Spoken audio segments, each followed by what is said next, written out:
Hey, have you ever thought about having a podcast of your very own? If so, great news.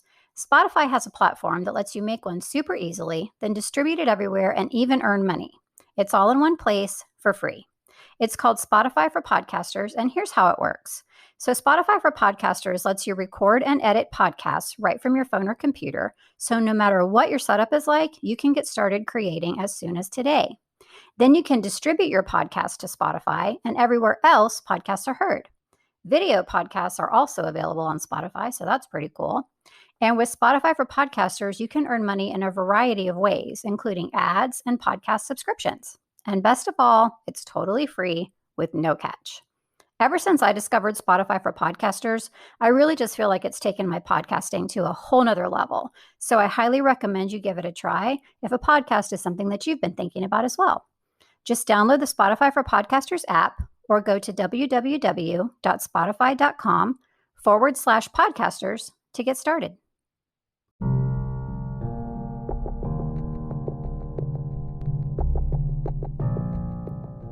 Hey there, I'm Julie, and this is the Married to Addiction podcast. If you're here, then you're probably what I call my secret sister. We're in a situation we never asked to be in and fighting a battle we never wanted to fight. We're faith-filled women who are married to an alcoholic, and it affects every inch of our lives. If that sounds like you, then this is a safe place for you to land. Married to Addiction is a faith-based podcast where I help you find the tools and strength you need to navigate your husband's addiction without losing yourself in the process. So please subscribe and tune in as often as you can, because your husband's recovery is important, but so is yours.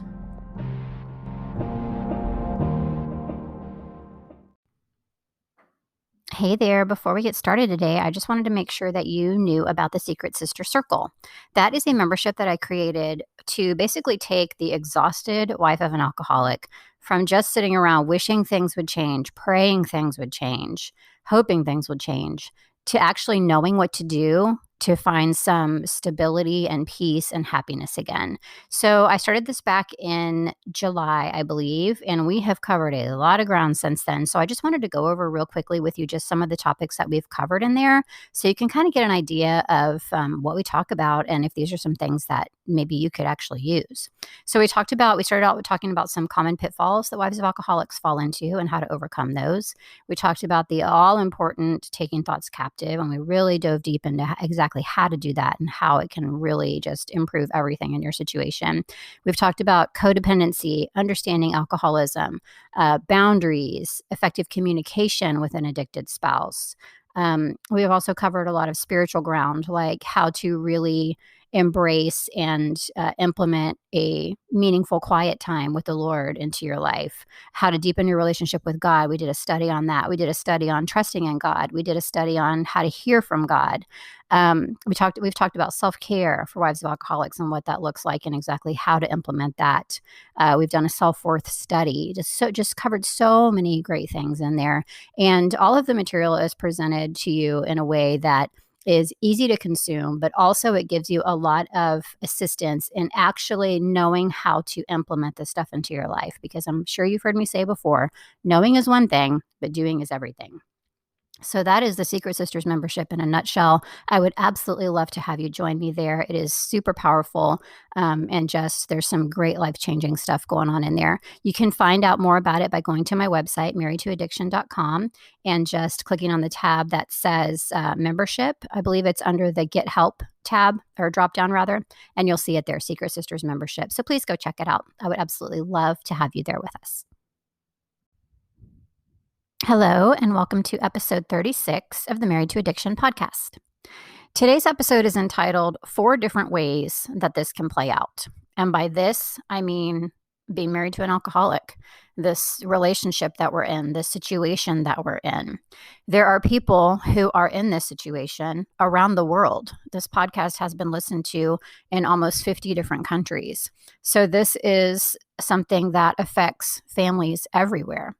But not all families and not all wives are dealing with it in the same way. Even though the experience has similarities, there is also a fairly wide range of how people are dealing with it and the level to which it is affecting their life. So we're going to talk about that today. So Basically, the way that this plays out for you depends on a couple of things. It depends on your particular relationship. There are some hard lines here. And by that, I mean, if you are in a relationship that is abusive, if you are unsafe, if you need to be, um, in a different situation because you are not in a safe environment, then that is a hard line. So, in your particular relationship, if that is what you are experiencing, to me, that is basically where the line in the sand is drawn, so to speak. And you need to get yourself to where you're protected. You need to get yourself to a safe place first and foremost. So, for those of you who are listening, if that is you, these different ways don't really apply to you because, as far as I'm concerned, your only option is to leave the situation and get to a safe place, first and foremost. Period. End of story. But outside of that, it does depend on your particular relationship. What are the dynamics in your relationship? Are there problems over and above the alcohol? Were there problems before that? In my particular situation, my husband and I had a good marriage. He's a good man. He just succumbed to addiction, and it got really bad for a while. And he, obviously his personality and everything else was affected by that too. So, but all in all, that was really the problem in our marriage. That's not always the case. Sometimes addiction comes after a period of unhappiness for other reasons. So it really depends on your particular relationship as to how this can play out in your life. The other thing that it very largely depends on is, what has God called you to do? What is he calling you to do in your particular situation? For some of us, it's to leave. And I will never tell you that you should stay in a situation that is absolutely awful for you because God hates divorce. The fact of the matter is, and I've said this before, God cares more about you as his daughter, ultimately, than he does about your marriage. So in some cases, God will tell you to go. He will lead you to go. He will call you to go. And if that's what God's telling you to do, you can guarantee that that's the right decision for you. In some cases, God will call you to stay. He called me to stay. I did not understand it at the time. I could not have been more uncomfortable. It was hard. It was awful. It was the most difficult thing I've ever been through. But I just felt like God was calling me to stay. So that's the other kind of wild card, I guess, in this. So it depends on your particular relationship and the dynamics of that, even sometimes outside of the addiction issue. And it depends on what God has called you to do. So that being said, we're going to go through 4 different ways that this can play out ultimately. The first is that you have to leave. So, like I said, if your relationship is dangerous, if it's too damaging, if you feel like God is calling you to leave, then that's the way that this plays out. You have to leave. This is not a failure. This is not something that if you're in a dangerous situation, well, you just need to try harder. First and foremost, you need to be safe, period. So that's one way that this can play out. The second way is you stay because you don't know what else to do. Your life is in a shambles. You feel it will remain so unless and until your husband gets sober, but you don't know what else to do. So you feel stuck. You feel stuck in this misery. You see no way out, and you will stay in that pattern indefinitely. The third way is that this can play out is you stay because, as I said, you feel like God has called you to. But like myself, you continue to live in that chaos, in that misery. Your life still feels like it's in a shambles. You feel like it will remain so unless and until your husband gets sober. You don't understand why God's calling you to stay because it's miserable and it's hard and you don't get it. That is the way that mine played out for quite some time. The fourth is you stay because you feel like God has called you to. Your situation is not inherently unsafe, but God has called you to stay, and you decide, okay, I'm going to lean into this. I'm going to grow my relationship with the Lord. I'm going to figure out what he's trying to show me through this, how he's trying to grow me through this. And I'm going to look for and find and utilize and implement some tools, practices, etc., that can help me have an easier time while I'm in this period of waiting, because God has called me to stay.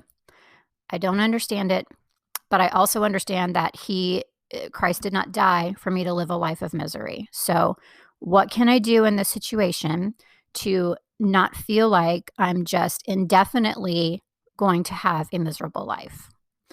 How do you do that? You work on your recovery.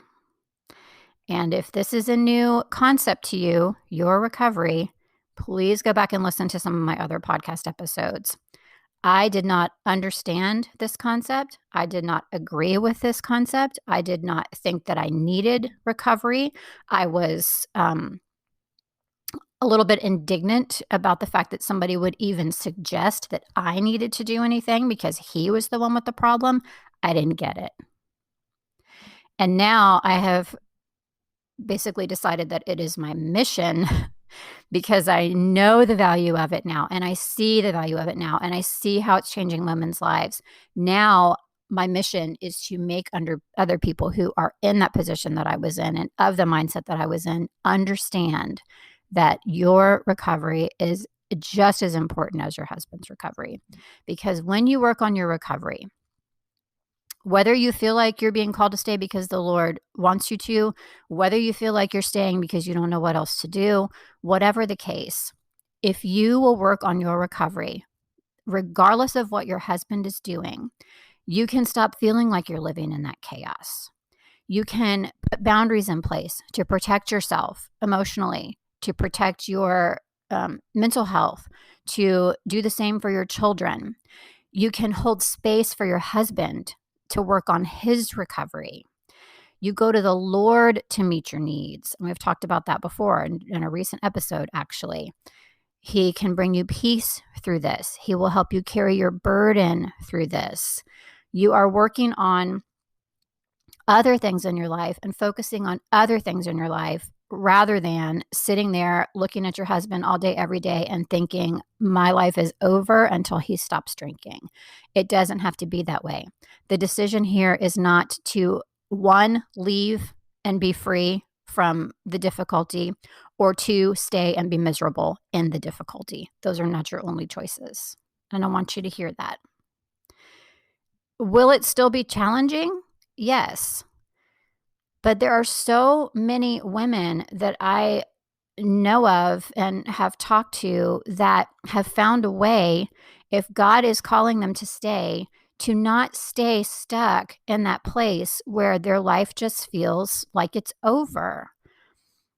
When you can find that balance, when you can stay in that situation, again, only if you are not unsafe or your children are not unsafe. That's that hard line I talked about earlier. That does not apply here. But if you are in a situation where you're inherently unsafe and you're staying, particularly because God called you to, it doesn't have to be miserable forever until he gets sober. There is work you can do. There is recovery that you can go through. There is healing to be done, even now, even right now, if he hasn't changed a single thing. So I want you to know that that is available to you. And I'm seeing it every day in the Secret Sister Circle, my membership for Wives of Alcoholics. There are women in there who are having breakthrough, whose husbands are having breakthrough because of their breakthrough, who are finding that they don't have to be in that place of misery all day, every day. They're learning how to grow. They're learning how to heal. They're learning how to reconnect with the Lord or deepen their relationship with the Lord. And they're figuring out a way to move through this process in a way that is so much less difficult. So I just wanted to kind of go over these different ways that this can play out, because I know that a lot of times people just think, well, it's either going to be stay and be miserable or leave. And that's not the way it always has to go. God knows what you're going through. He understands what you're going through. He is there, even in the darkness. And there are 1000% things that you can do to make this not feel like such a heavy, heavy burden.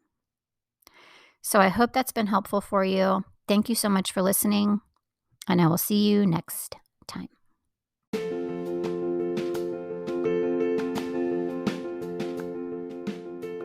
Quick question for you before I let you go today. Have you been to the Married to Addiction website? If you haven't, I would love if you would go pay it a visit. It's just marriedtoaddiction.com. And over there, you can see just a lot of different information about my podcast. There is a blog on there. There's some free resources for you. And there's also a few ways that you can actually get some help if you need a little more help and direction and support as you travel this difficult path with your addicted husband. So if you haven't yet, please go visit marriedtoaddiction.com. Thanks so much.